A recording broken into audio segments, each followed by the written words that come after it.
Don't judge each day by the harvest you reap, but by the seeds you plant. Robert Louis Stevenson. We often stand at the end of the day, gaze at our empty hands, and hastily conclude that today held no meaning. Yet that is a profound illusion. We have judged the seed by the fruit, using a short-sighted lens to dismiss a long, silent, and wondrous journey. In truth, every small action, every thought carefully nurtured, every moment of patient perseverance, all are precious seeds. They work quietly, without fanfare, often forgotten because they have not yet sprouted. But deep in the dark soil, beyond the reach of ordinary eyes, they are quietly cracking open, sending roots downward, preparing for a fresh, radiant life. The human mind operates by this same law of accumulation, not by sudden bursts of brilliance. Stop asking, "What did I achieve today?" and instead turn inward. What did I plant within myself today? A beautiful habit, a positive thought, or a quiet act of perseverance? Because the harvest is merely the inevitable result, the seeds are our conscious choice. When we shift our gaze from results to process, from reaping to sowing, a miraculous peace spreads. We no longer depend on instant success, but become the architects of our own future. And then one day, when the fields suddenly turn green before your eyes, you will realize there was no magic, only seeds sown with steadfast patience, even on the days that seemed utterly meaningless. Don't let what you cannot do interfere with what you can do. John Wooden. We are rarely bound by real limits, but by our obsession with them. The mind, when faced with what seems impossible, easily slips into paralysis, like someone standing before a locked door and forgetting that countless other paths lie open all around. The very fear of "I cannot" quietly magnifies itself, swelling into a giant shadow that hides every hidden possibility. Human potential does not work in an all or nothing way. Life does not demand that you conquer everything. It only asks that you remain faithful to what you can do in this present moment. Every small but doable action is a ray of light slipping through a crack in the wall, and with enough patience, those rays will widen into a radiant escape. Conversely, if we keep staring at what lies beyond our reach, we unwittingly surrender the only real power we possess, the ability to act within what is possible. Do not deny limits, but never worship them as gods. Wise people understand that some doors will never open, yet that does not stop them from seeking the ones that will. They skillfully shift their focus from "I cannot" to "Where can I begin?" and that subtle shift awakens an unstoppable drive. Instead of letting helplessness become chains, view it as a dark backdrop that makes everything you can do shine even brighter. When you act within your realm of possibility, you not only move forward, you quietly expand your own limits. And one day you will suddenly realize what was once called impossible was simply something you had not yet touched, never a permanent refusal. Don't let criticism distract you. Remember, the only taste of success some people ever get is by biting you. Zig Ziglar. Not every criticism springs from truth. Many come from the emptiness inside the critic. Some people cannot build value for themselves, so they choose to gnaw at the value of others, like the hungry seeking a fleeting sweetness in someone else's pain. Criticism looks like a sharp arrow on the surface. Its real power to wound depends on whether you stand still and let it pierce you. If your mind is steady enough, you will see. Not every noise deserves your attention. Some sounds are merely the clash of unresolved dissatisfaction and failure, seeking you as a place to unload their burden. If you turn and answer, you have unconsciously entered their game, a game whose rules are written in negativity. Do not try to silence the whole world. The wise learn to adjust their own focus. They clearly distinguish genuine advice that helps them grow from attacks meant only to drag them down to the same level. And once they see it, they do not react, they simply keep walking. Because they understand that true success needs no approval from those who survive only by tearing others down. Treat meaningless criticism like a headwind. It may shake you for a moment, but it is the very force that forges your wings to become stronger than ever. When your mind is no longer pulled off course by that noise, you keep your direction, and that is the deepest form of freedom. Because in the end, your journey is not meant to please the spectators on the sidelines, but to complete the person you are becoming. Always remember that your focus determines your reality. George Lucas. The reality we experience is not the outer world itself, but the version filtered through the lens of our attention. The mind is like a flashlight in the dark. Wherever you shine the beam, that place becomes clear and alive. The rest, though it exists, fades into invisible shadow. The problem is that many people never realize they are choosing the spotlight every single day. They let worry, fear, or lack take center stage in their awareness, then wonder why life gradually turns dark. But it is not random, it is the result of repetition. The more you focus on something, the more your mind reinforces it, like a path trampled until it becomes an inescapable trail. Conversely, when you deliberately direct your focus toward what matters, opportunities, progress, what you can control, you are reshaping the way you experience the world. Not because the outer world changes instantly, but because you have changed the way you touch it. Someone who masters their focus is like a steady helmsman. They cannot stop the waves, but they decide where the ship will sail. Focus is not just a skill, it is power. It shapes emotion, guides action, and ultimately crystallizes into the life you are living. Once you realize this, you stop wasting attention on what is meaningless. You become more selective, more awake, and little by little, you build a reality not by luck, but by where you choose to place your gaze. It is not strength or intelligence, but relentless effort that unlocks our true potential. Winston Churchill. Strength and intelligence are merely starting resources. Relentless effort is the engine that truly drives the journey of growth. A person may possess dazzling talent, but without perseverance, that talent is like fertile soil left untended, rich in potential, yet barren in reality. Relentless effort creates a silent but powerful compounding effect. Each time you repeat an action, you do not just take one small step, you rewire your own brain, strengthening the neural pathways of skill, deepening endurance, and expanding personal limits. This is why the persistent often surpass those who are smarter but lack discipline. They do not win in a single moment, but across an entire process. When effort is sustained long enough, it possesses an almost transformative quality. It turns what once felt difficult into the familiar, and what once seemed distant into the possible. Like a single drop of water falling persistently enough to wear away stone, repeated effort needs no fanfare, no show. It only needs to last long enough to create the difference. Those who understand the value of effort stop obsessing over whether they are good enough. They change the question from, "Do I have talent?" to, "Am I willing to continue?"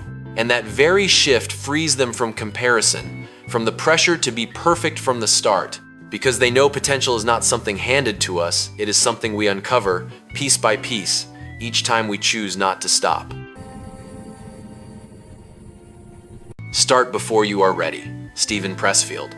We often wait for a perfect state, for complete preparation, before daring to step forward. But in reality, ready is not the starting point, it is the result of action. People tend to procrastinate by disguising fear beneath the cloak of preparation. We read more, learn more, wait more, yet deep inside we are dodging the feeling of uncertainty. The truth is, every beginning carries a measure of clumsiness. Like a child learning to walk, no step is perfect from the first, yet those very stumbles build the strength to stand later. If you wait until you are good enough or confident enough, you may wait forever, because those qualities only appear after you have stepped in long enough. Action holds a special power. It breaks the inertia of hesitation. When you begin even imperfectly, you send a clear signal to yourself. I don't need to fear being unready. From that moment, you are no longer an observer of life. You become a participant. Each small step not only moves you forward, it redefines who you are from someone waiting to someone who acts. Clarity does not arrive before action. It is created by action. They do not wait for everything to become easy. They start, then learn to adapt. And in that process, they discover something vital.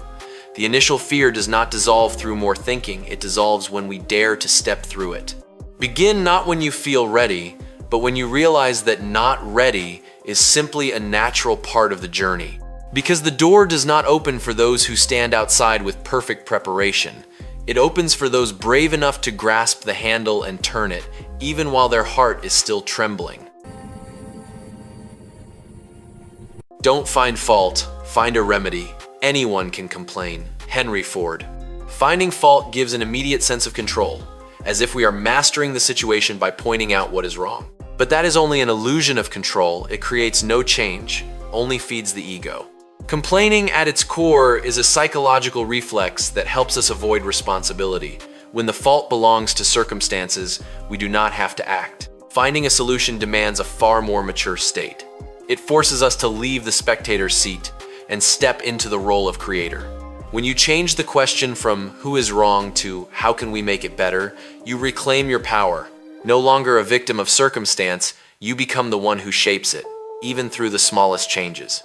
Two people stand before a leaking boat. One is busy pointing out the crack, analyzing the cause, even blaming the past. The other bends down and tries to plug the hole, even if only with a makeshift cloth. The first may be right, but the second is the one who survives.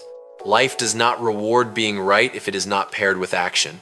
It rewards those willing to patch their own boat while the water is rising. When we focus on solutions, the brain shifts from defense to creation.